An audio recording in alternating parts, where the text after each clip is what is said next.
I can tell you that there is very few people went to the torture section and came out alive. I know of 6 people, and you are talking to one of them. Abu Zabal Prison. 3 words that are infamous around Cairo, Egypt. Locals call it hell on earth, and for good reasons. Those who are lucky get treated poorly. Those who aren't are taken to the underground torture rooms, where keeping someone alive seems to be optional. This is exactly what Majed al-Shafei went through, and the kind of pain he endured is something that most of us can't even imagine. The fact that he's alive today is nothing short of a miracle. But for what reason exactly did he suffer these things? All because he became a Christian.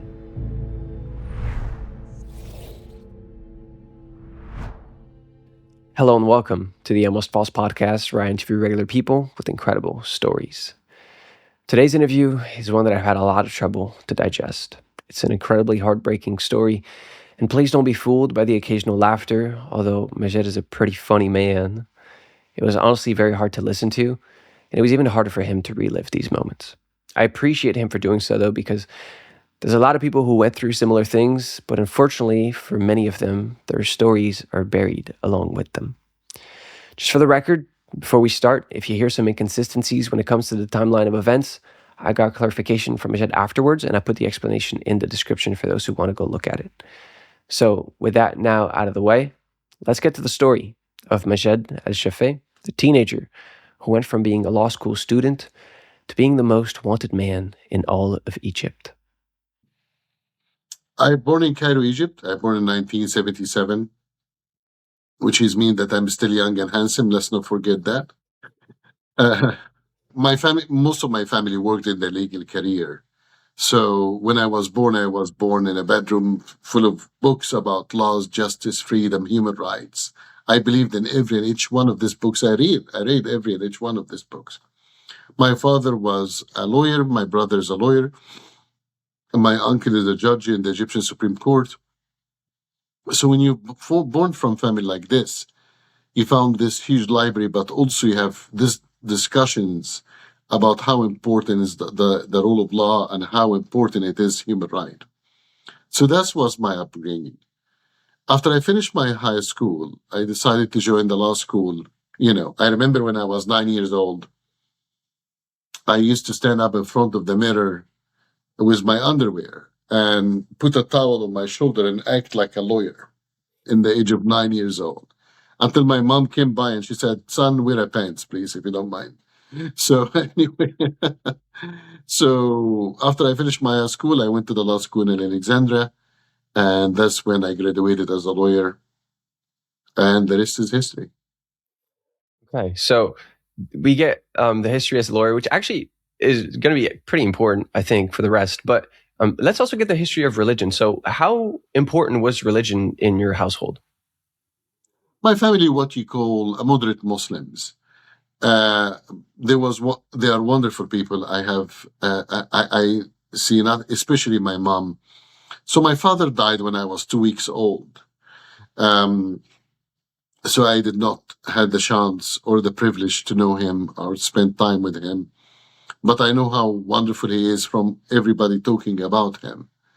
But my mom was always my rock, was my foundation. And the truth here is that without her, I would not be half of the man who I am today. So my mom, she believed in the relationship with God, and instead of religion, it was spirituality more. So she had the greatest impact on me and my life. Oh, that's beautiful.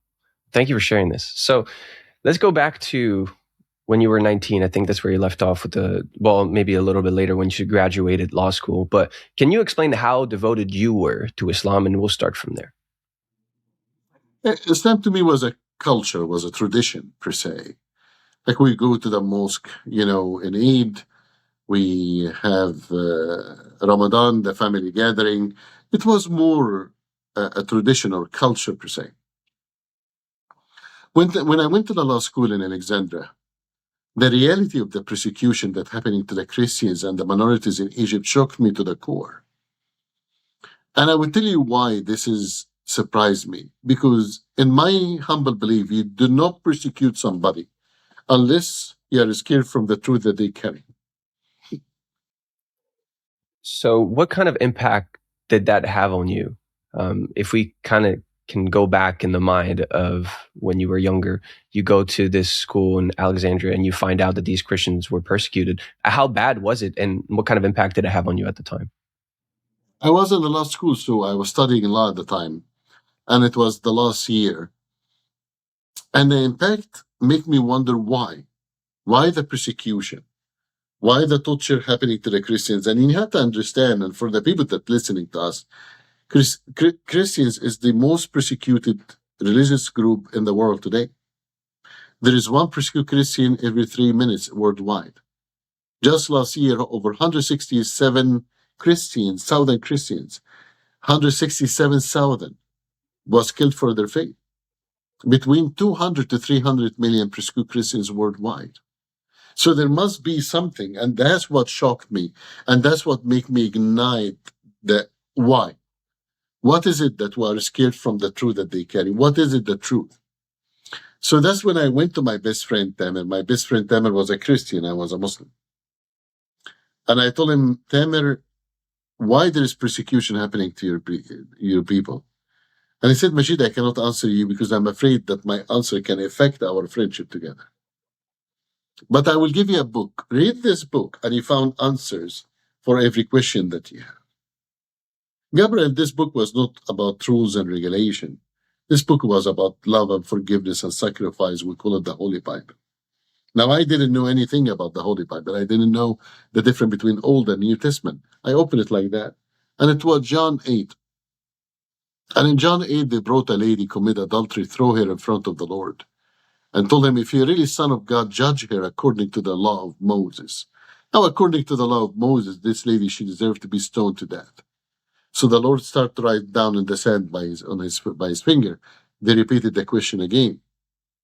So he looked at all of them, he told them, who without sin cast her the first stone? Now you think about it, the only one who can really cast the first stone is Christ himself, because he is the only one who have no sin. But he didn't. He looked back at this woman and he told her, go sin no more, I forgive you. And that was the first time I met my Lord and my Christ. First time I was introduced to the idea of forgiveness. And this has ignited me to start study the Bible, start to know the Bible, in an order to discover the truth. Okay.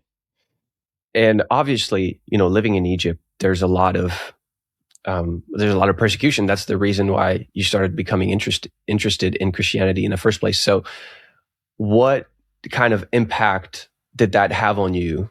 The fact that you became a Christian. After 1 year of study the Bible, I went back to my best friend Tamer and I told him, Tamer, I want to believe in Christ. I told him, Christianity is not a club.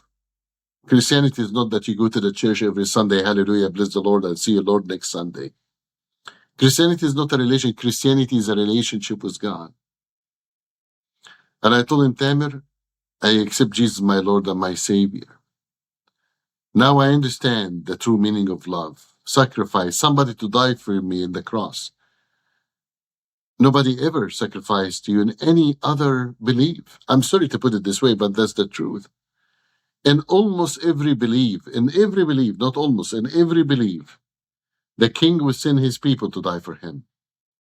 Only in Christianity, the king died for his own people. And I told him, Tamer, now I understand what is Christ. Christ is not just Almighty Lord. He's a flower in the middle of the desert, almighty light in the middle of darkness, and warm hug in the middle of cold night. And that's Christ to me. I converted from Islam to Christianity and I started underground organization in Egypt to ask the Egyptian government to give us equal rights. Remember that the Bible said faith without action is a dead faith. And that's when we started to make schools underground, Bible schools, medical clinic, build churches inside caves, inside mountains. In Egypt, you cannot build a church without permission from the president at the time. You can build a bar, discotheque, no problem, but not a church. And in the end of the day, I start to write a book about the difference between Islam and Christianity.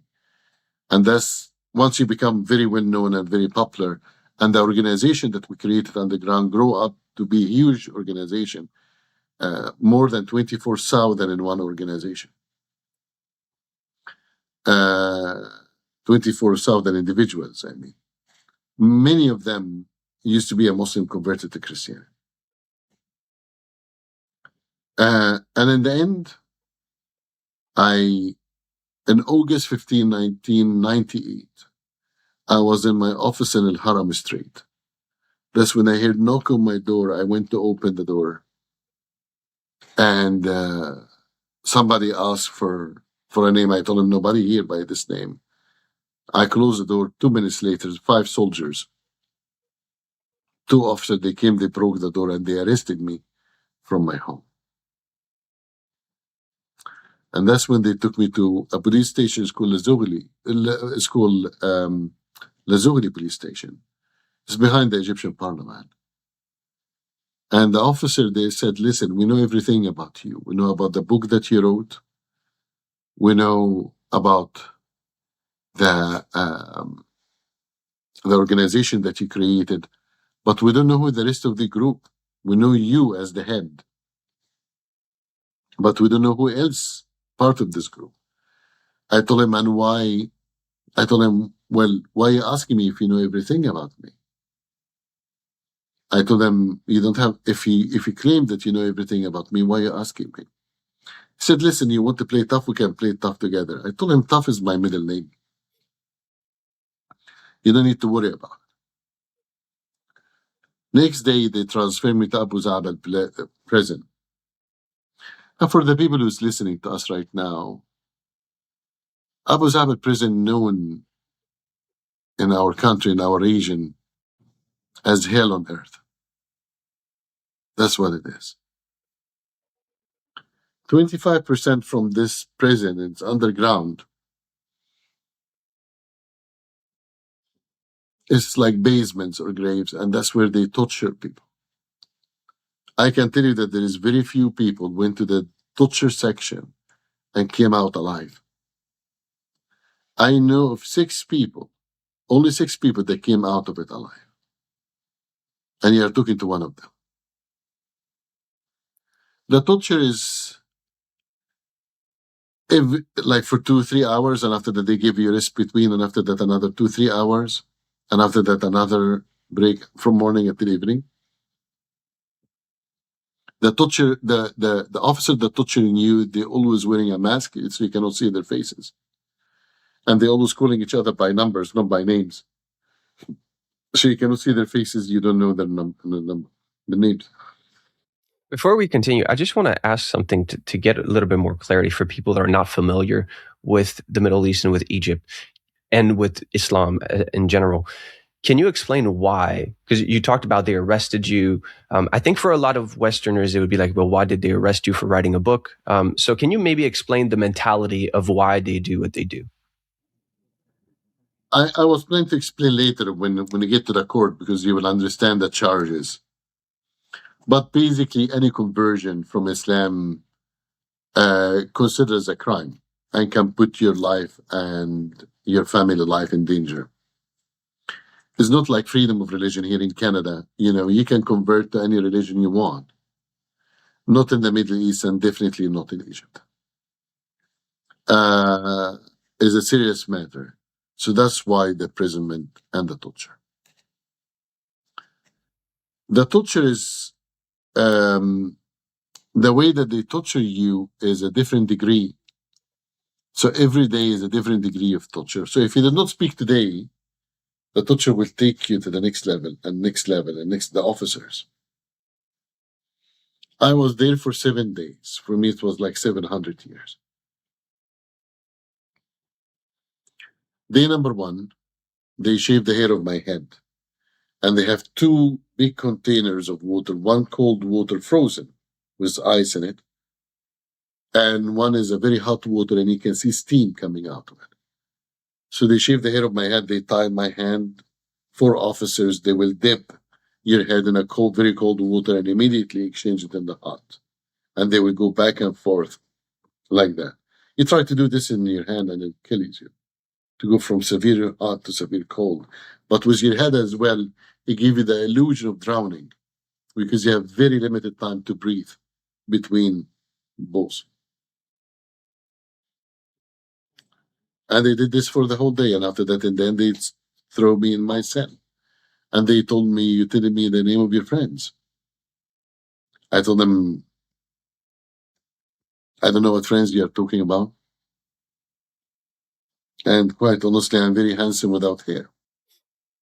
And I was very handsome without hair. You can see I kept the style a little bit different. I don't know if you can see it. And I told them I did not take a shower for a long time and I really enjoy the cold and hot water. You have to remember one thing when you're facing your enemy, never show them your pain or your agony. Don't give them this victory. Day number 2, they came and they hang me upside down. So it was a 90-degree position. So my upper part is on the floor and my lower part is hanging. And they beat me with everything in their hands. They burned me with cigarettes. They took the nail of my toe. And the only thing I can remember day number 2 that I couldn't walk. And they, moved me from my feet, like my leg, dragged me from my leg. And I remember the traces of blood behind me, my own blood. And they threw me in a dark room and they said, "Do you know what will be your torture if you did not speak today? Would you know what will be your torture tomorrow?" So usually they would tell you what will be the torture next day so you can stay always in a worry or in fear. I told them, "No, I don't know." And they said, "We'll release 3 dogs to attack you." And they closed the door. These are not your dogs at home, the chihuahuas that you have. This is our trained dogs, German Shepherd or Doberman.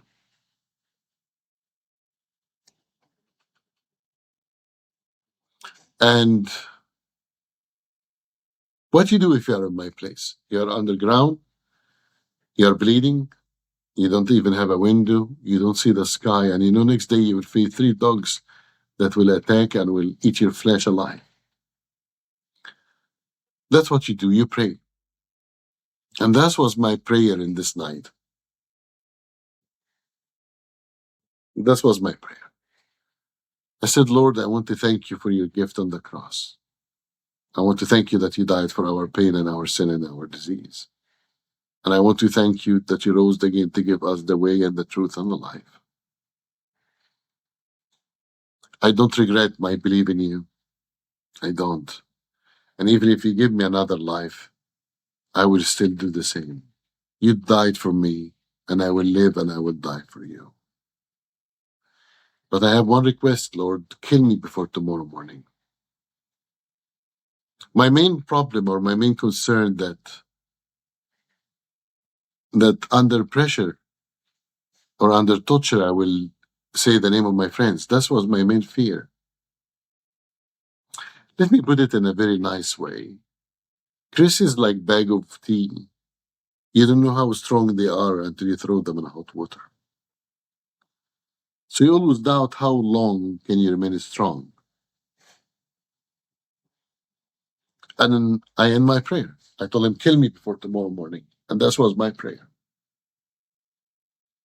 Next day, day number 3. My room, my cell is very dark. They open the door and there is a red light on the corridor. So when they open the door, whatever happening in the corridor, you can see the reflection of the light inside it.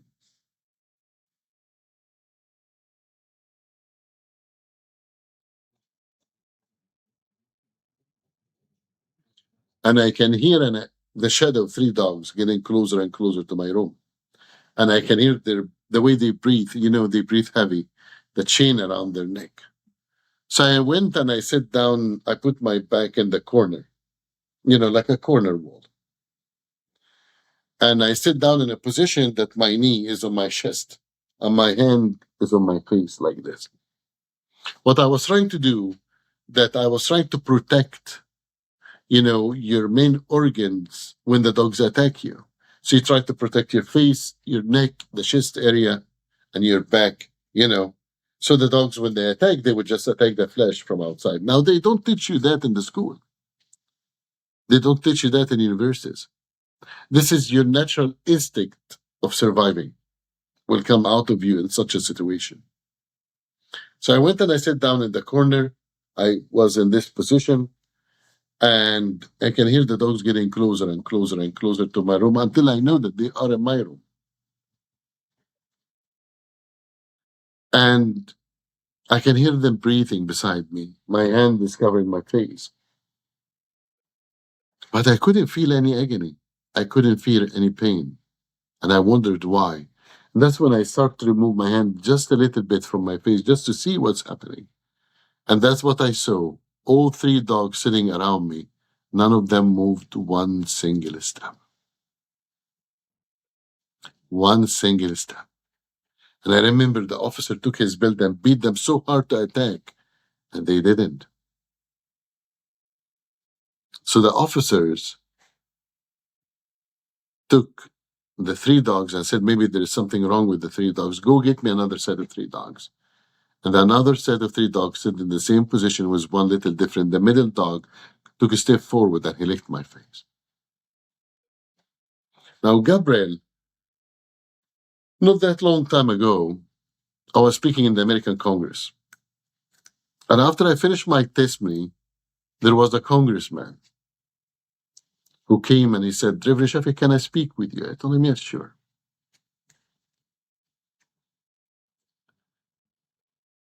And he spoke with me in privacy. I will not mention whom.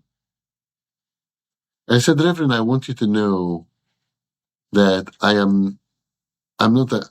don't believe in God. I'm not a Christian. I don't believe in God. I told him, Congressman, that's your business. That's not my business. I'm not here to judge you. He said, and I don't believe in miracles. I told him, once again, that's your problem. That's not mine. How I can help you? He said, I just don't understand. I need a logical explanation why the dogs did not attack you. I told him, Congressman, that's not a bad thing, what you are asking of me. And I don't believe that logic is against God. The opposite, the more that you know God, the more that you will understand logic. Because who created all of this universe? Who created all of that? Who created the mind, the brain that is only working, less than 5%? Who's that created all of these oceans and all of these beautiful colors of fishes and animals? And there must be a creator. So logical questions like this does not bother me. So I told him, Congressman, you want to know a logical answer? I give you a logical answer. I told him, this dog's been trained to listen to their master, but there is no higher master than Jesus Christ. And I told him, Congressman, I need to tell you something. You don't believe in God. I believe in God. I just will leave you with these final thoughts, and for everybody that's listening to us. I told him, if you don't believe in God, if I believe in God and I die, if I believe in God and I die tomorrow, and there is no God, I lose nothing. If I am, as a believer, die tomorrow, and there is no God, I lose nothing, because there is no God anyway. But if you don't believe in God and you die tomorrow, you're screwed.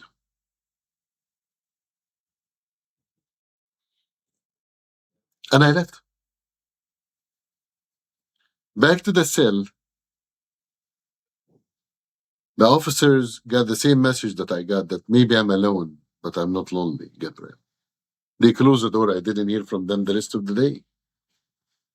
Day number 4, officer number 27, big, strong man, all muscle, I always say it was like the Egyptian Arnold Schwarzenegger, And he opened the door very angry, very upset, and he said, listen, I'm not scared of you. I told him, of course you're not scared of me. You're the one who's torturing me. I'm the one supposed to be scared of you.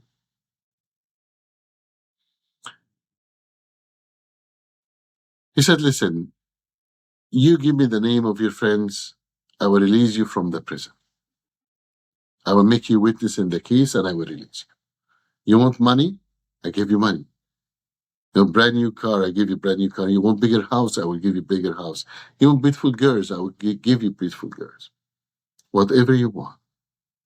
Now think about this offer for a second. It's everything that your heart desire. Everything.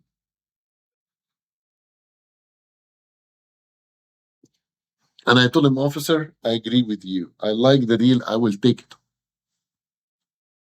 But first, before I take it, I need you to know that I did not eat for 3 days. You've been torturing me for 3 days. Go get me food first, and after that we'll talk. Even if I want to give you the information, I don't have the strength. He said, whatever you like to eat, I will bring it to you. I told him shish kebab. Did you ever try the Egyptian shish kebab? No, I have not. It's better than McDonald's, I promise you that. Anything is better than McDonald's. Anything is better than McDonald's. In my humble opinion, you know.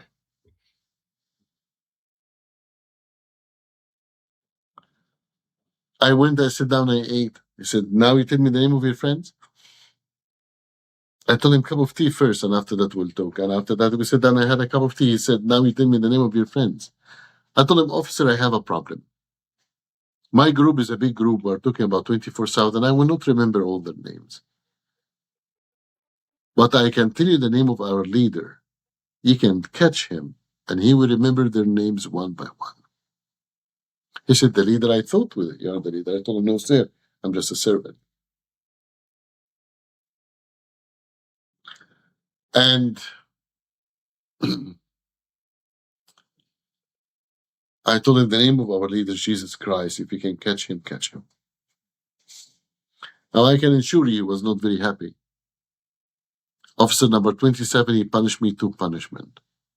The first punishment that he slapped my face. And I always make a joke about it. I always say it was my first time I fly without airplane. It's brand new meaning for free air miles. Now, many people watching us right now would say, how come you're laughing about that? How come you're making jokes about it? And let me just tell you why.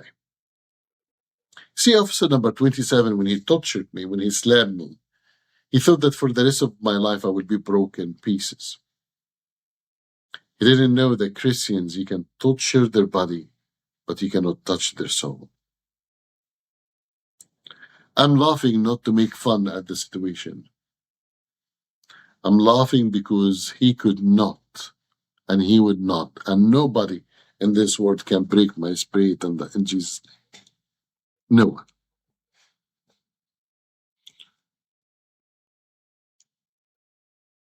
As a punishment for saying this, officer number 27, he took me to another dark room with a piece of wood in cross shape. And they crucified me for 2 days and a half. Now, when I say crucified me, I don't mean nail me to the cross. They tied your hand, they tied your neck, your waist, your arm. And I was like this for 2 days and a half, something like that. And in the end of the 2 days and a half, they asked me if I wanted to say the name of my friends. I said no. So they made a cut in the back of my left shoulder to the bones, and they put salt and lemon in the open. I fainted. I lost my conscious. I found myself in a police hospital, School Al-Aguza hospital. And I couldn't move for 3 months because of the pain.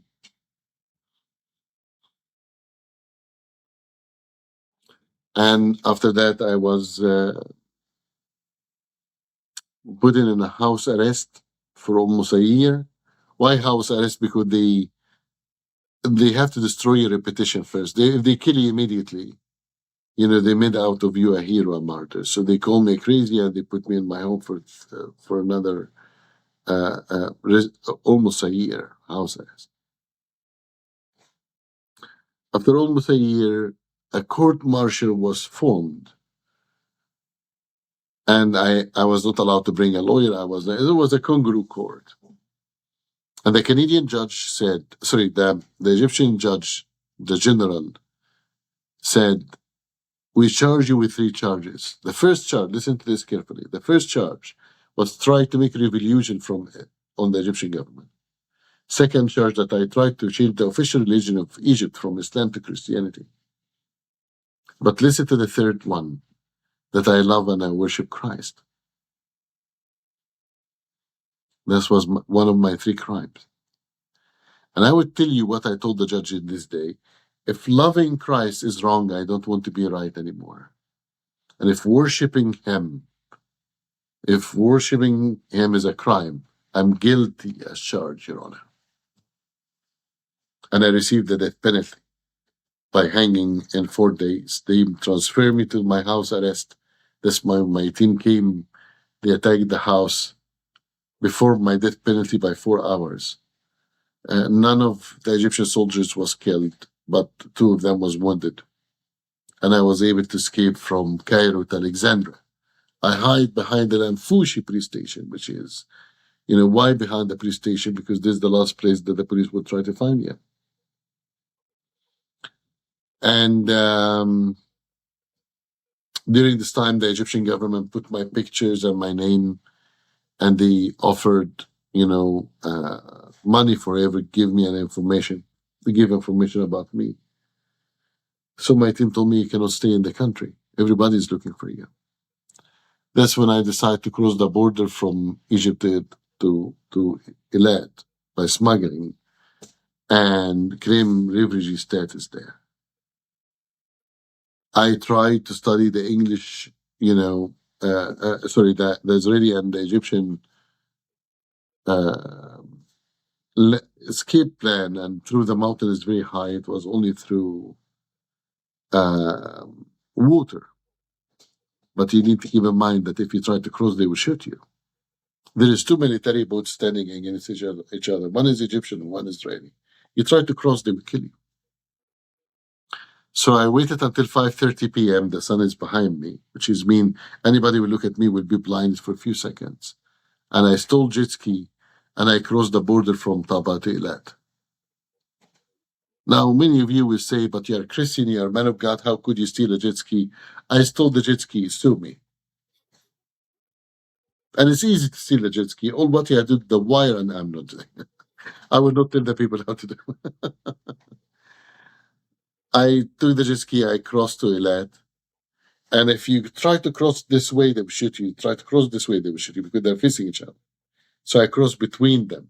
So that's when they discovered that they're aiming at each other. And the last thing, the Egyptians or the Israelis won't start a new war, just because the guy crossing on a jet ski. My plan succeeded. I landed in Eilat,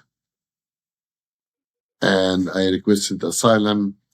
Until they look at my case, 1 year, I stayed in the Egyptian prison, 1 year, 3 months, 15 days, 12 hours, 24 minutes. And before I leave this prison, 1 criminal and 2 soldiers, prison guards, came to the Lord before I leave this prison. I lived for another 1.5 years in Jerusalem, and that's when the UN told me that I have 3 choices: Canada, Australia, or Denmark. I prayed to the Lord, and the Lord said Canada. Now, the Lord did not tell me it's 20 below zero in the winter, which is mean that maybe the Lord does not like brown people. I'm joking, it's a joke, sorry. He was brown, but anyway, that's a different story. And when I came here to Canada, and I want everybody to listen to what I will say because it's important. Canada is an amazing country. Canada is the country that gave me back my rights and my humanity. And I'm very proud Canadian. I traveled most of my life with a UN passport. In front of my citizenship was stateless. Broke my heart, stateless. And after my arrival here by 4 years, I went to the Canadian judge and I swear the oath, the immigration for Canada. And it was the most beautiful moment when I know now where is my home.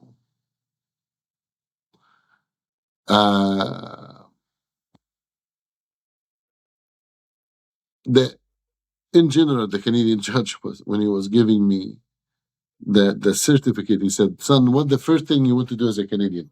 I told him, "Your Honor, I want to drink beer, which how can complain about the weather?" He said, "Son, you're a true Canadian." I told him, "Thank you."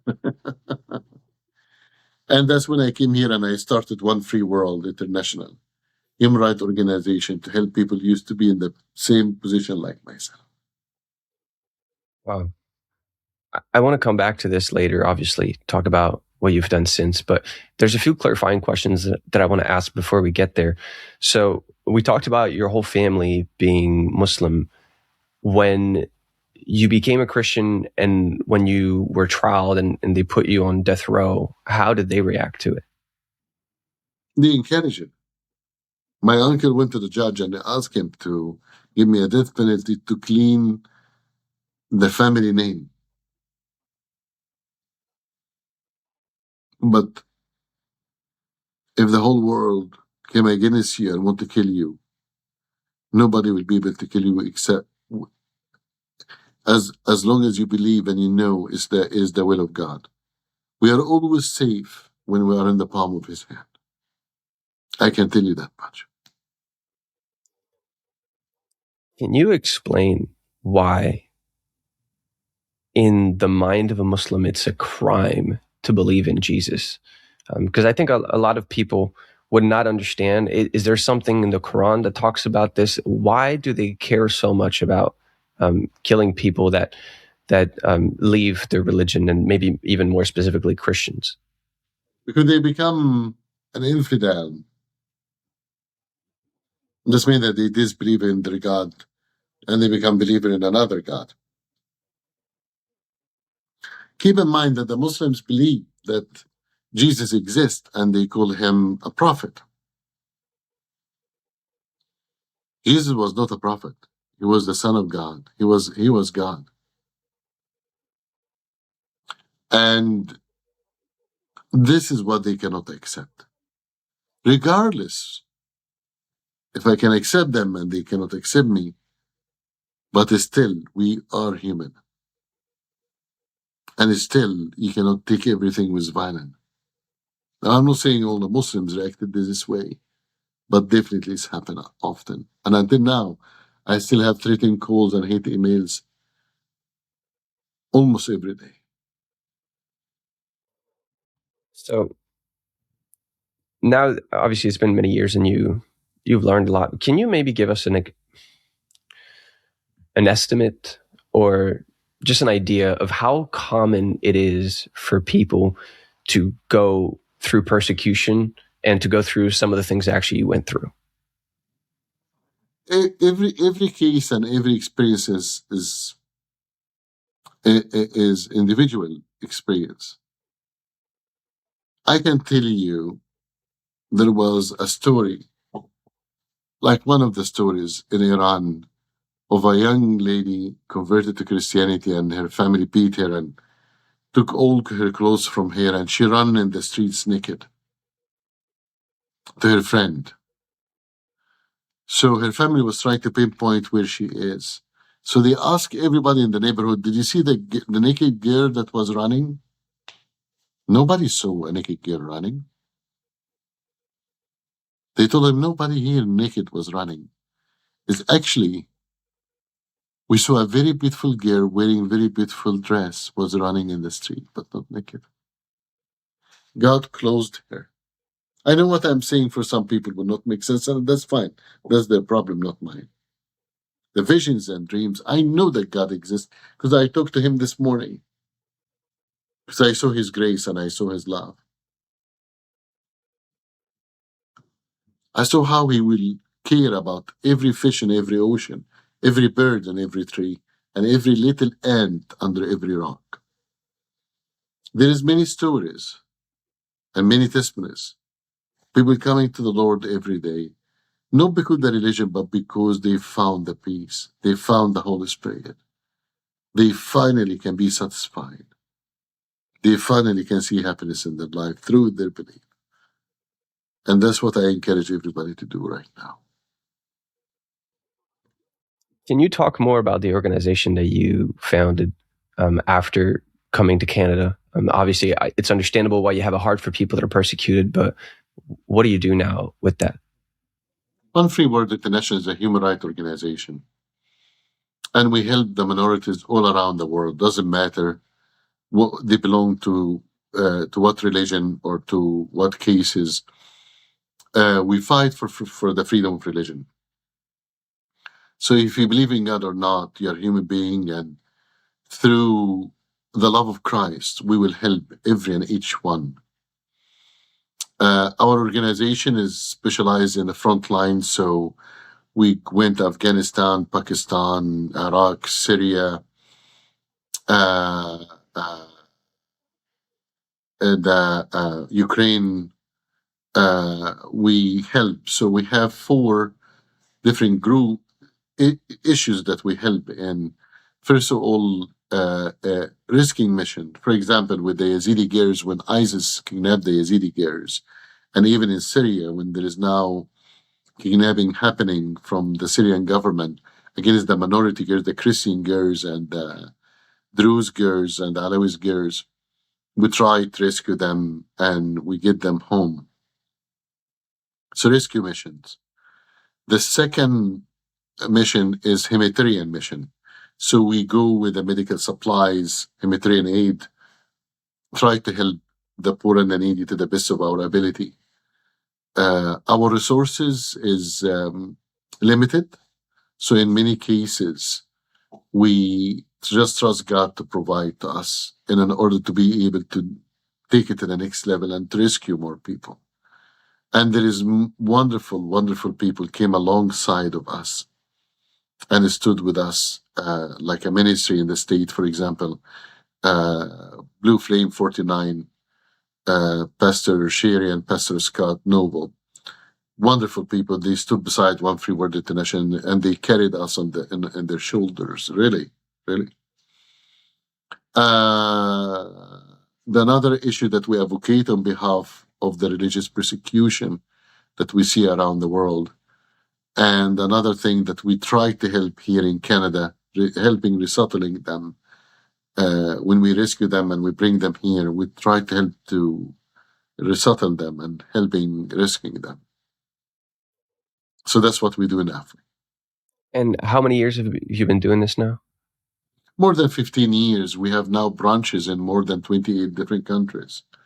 And we operate in the most difficult areas. I think we are one of the very few, if not the only one, that we operate in North Korea, China, most of Africa, most of the Middle East, most of, like, of course, some certain areas in Russia and so on. But we definitely been doing this for over 15 years now. And with all the experience that you have in all these branches in a bunch of different countries, I'm sure that you have knowledge that maybe the common person doesn't. So do you have an idea of the amount of persecution that happens throughout the world, and where is it the worst, do you think? I would say, sadly, the persecution will be the worst in majority of the Muslim countries and the communist countries as well. There is some persecution, like China, North Korea, Cuba. You can see also a major evidence of persecution in India, per se, Hindu countries. But I would say the majority, sadly, in the Muslim countries.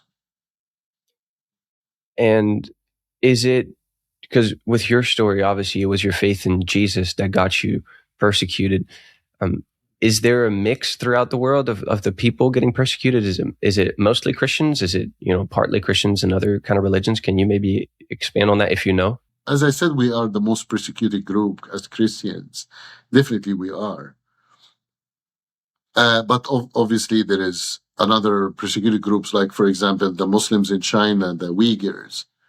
You have the Rohingya, the Muslims in Burma. You have Hindus persecuted in Pakistan. You have Muslims persecuted and Christians persecuted in India. You have Muslim Sunnis persecuted in Shia countries like Iran. And you have Shias persecuted in the Sunni countries like Saudi Arabia. You have the Falun Gongs, the Tibetans in China. But also the major issues is women's rights. And we see this happening with the human trafficking and the sex slavery. Rape today become a weapon. And we see slavery today more than we ever saw in our history, human history. That's something that most people don't know, but it does happen a lot. And I hope that one day I'll be able to talk to someone that knows about this to have them on the show. But it's not just Christians. I'm happy that we clarified that. But you did say that the overwhelming majority are Christians.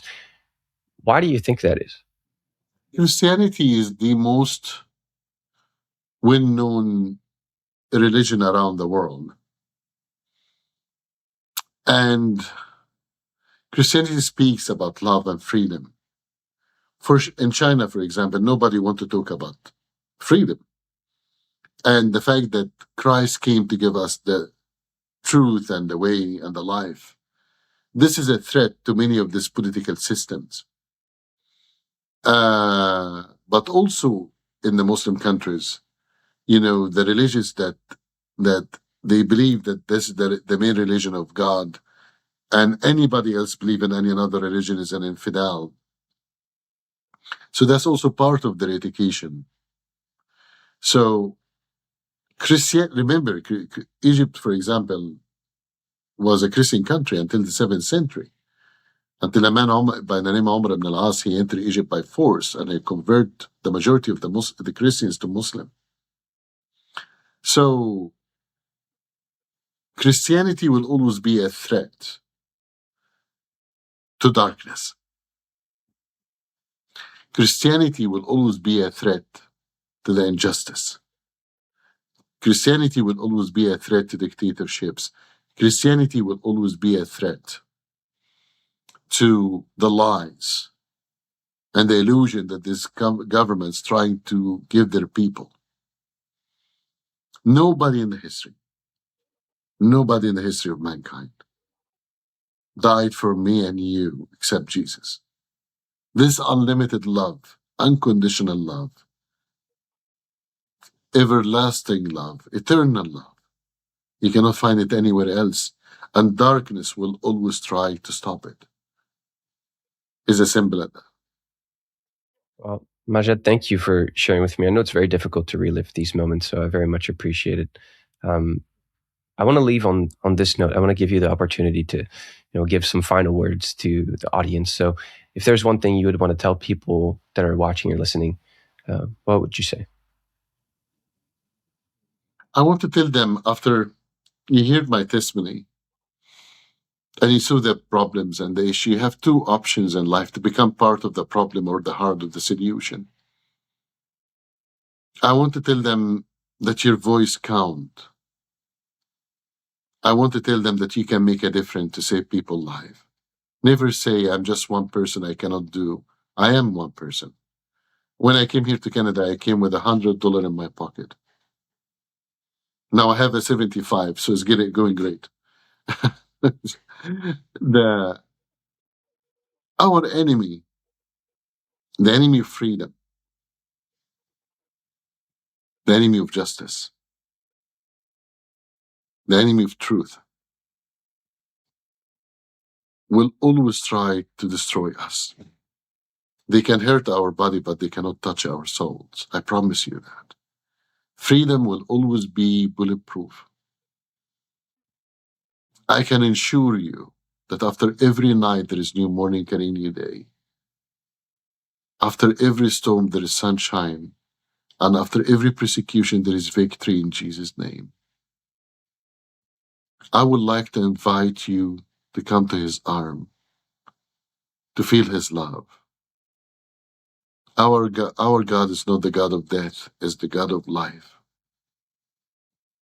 Our God is the only God in the history will ever die for your pain and your sin. That's how much he loves you. I'm not talking about religion. I'm talking about relationship with God. I'm talking about the truth of the Bible.